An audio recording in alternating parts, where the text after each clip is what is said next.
कि भाई आज़ादी के आंदोलन में आप कहाँ थे? तो एक बार अटल जी ने बड़ा सटीक जवाब दिया था। अटल जी ने कहा, भाई अच्छा बताओ, 1857 के स्वातंत्र संग्राम में आप कहाँ थे? तो ये चीजें ठीक है, कुछ पल तो ठीक लगती हैं।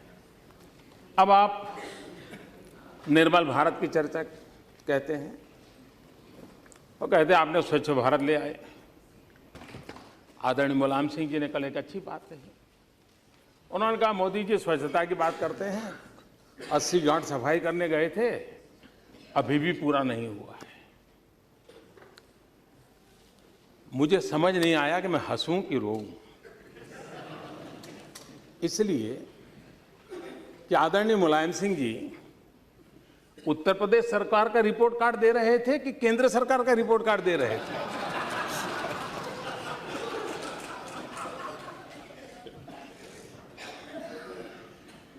और दूसरा,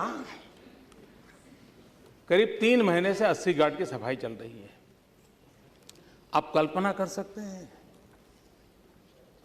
कि कितनी गंदगी होगी जिस 80 घाट को लेकर के वाराणसी की पहचान है। मैं आपका आभारी हूं। और लोहिया जी, मैं मानता हूं मुलायम सिंह जी की बात को। लोहिया जी स्वच्छता का आंदोलन चलाते थे। आप लोहिया जी की कोई भी बात देखेंगे तो स्वच्छता के लिए देश में महात्मा गांधी के बाद पूरी ताकत से आवाज उठाई हो तो लोहिया जी ने उठाई थी। और मैं मानता हूं कि क्योंकि लोहिया जी ने उठाई थी इसलिए मोदी जी ने हाथ नहीं लगाना चाहिए, ऐसा नहीं हो सकता। अगर लोहिया जी ने अच्छी बात कही है तो मोदी जी ने भी उस रास्ते पर चलने में गर्व करना चाहिए। कभी कभार ये कहा जाता है कि आप मनरेगा बंद कर देंगे, या आपने मनरेगा बंद कर दिया है। मैं इतना तो जरूर विश्वास करता हूं कि आप लोग, बाकी विषयों में मेरा क्षमता के विषय में शक होगा, आपका अभिप्राय भी अलग अलग हो सकता है, भी इसमें मोदी को ज्यादा ज्ञान नहीं है, इसमें कम अनुभव है, सब होगा। लेकिन एक विषय में आपको जरूर, एक विषय में आप मानते होंगे कि मेरी राजनीतिक सूझबूझ तो है। मेरी राजनीतिक सूझबूझ कहती है कि मनरेगा कभी बंद मत करो।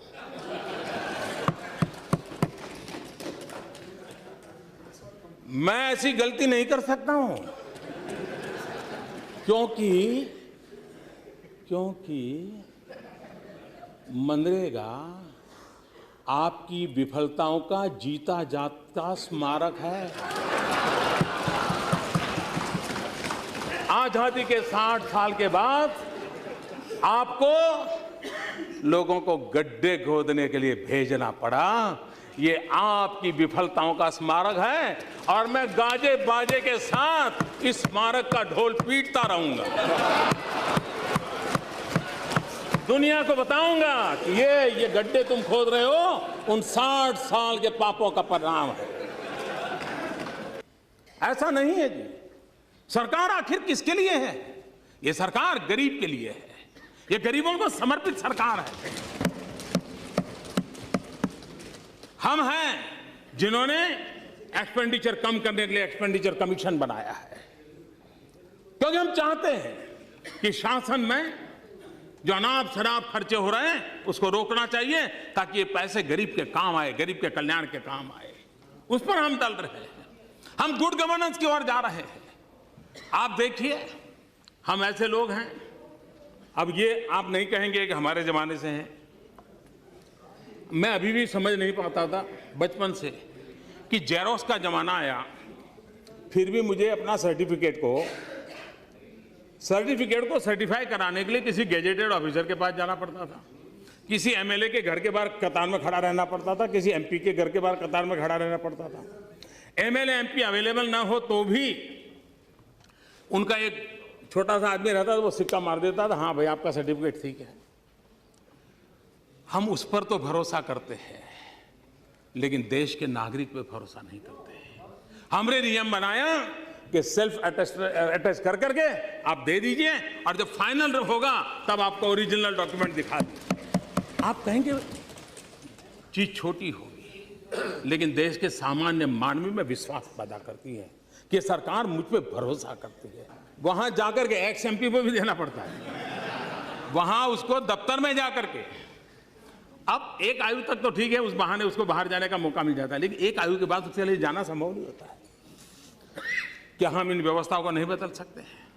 हमने टेक्नोलॉजी का उपयोग करते हुए अपने घर में बैठ करके भी वो अपने जिंदा होने की बात पुरवार कर सकता है, उसका पेंशन पहुंच जाए, उसका पूरा मैकेनिज्म बना दिया।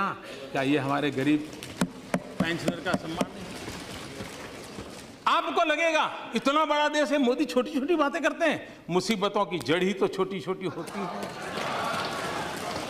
जो बाद में बहुत बड़ा वटवृक्ष बन जाती है, विषवृक्ष बन जाती है, जो समस्याओं के अंदर सबको लपेट लेती है और इसलिए आवश्यक होती है।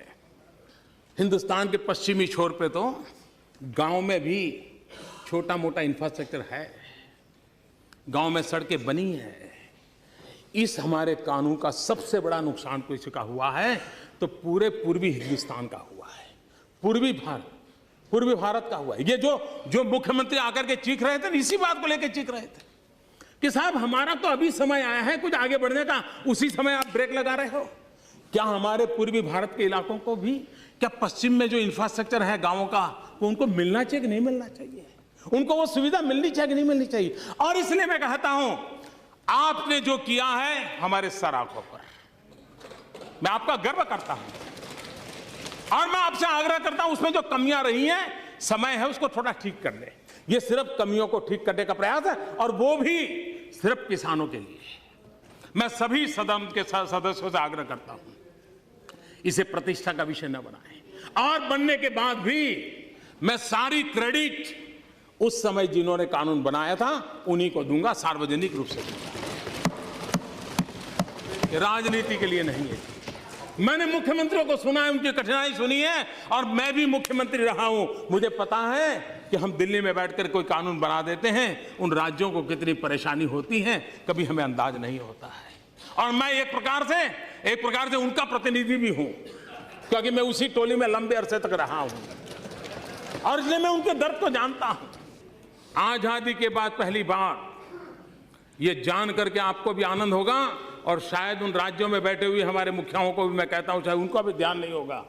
आजादी के बाद पहली बार हिंदुस्तान के राज्यों के पास जो खजाना है और भारत सरकार के पास खजाना है, उस पूरे खजाने का टोटल लगाया जाए और हिसाब लगाएंगे तो निकलेगा 62% खजाना राज्यों के पास है, 38% खजाना भारत सरकार के पास। पहली बार देश में उल्टा क्रम हमने किया है कि दिल्ली सरकार का खजाना हमने कम किया है, राज्यों का खजाना भरा है। हमारा मानना है कि राज्यों को हमने ताकतवर बनाना चाहिए, राज्यों को विकास के लिए अवसर देना चाहिए और उस काम को हम कर रहे हैं और राजनीति से परे होकर के कर रहे हैं। इसका दल उसका दल, झंडे के रंग देख करके देश की प्रगति के निर्णय नहीं होते। हमें तो अगर झंडे का रंग दिखता है तो सिर्फ तिरंगा दिखता है और कोई रंग दिखता नहीं।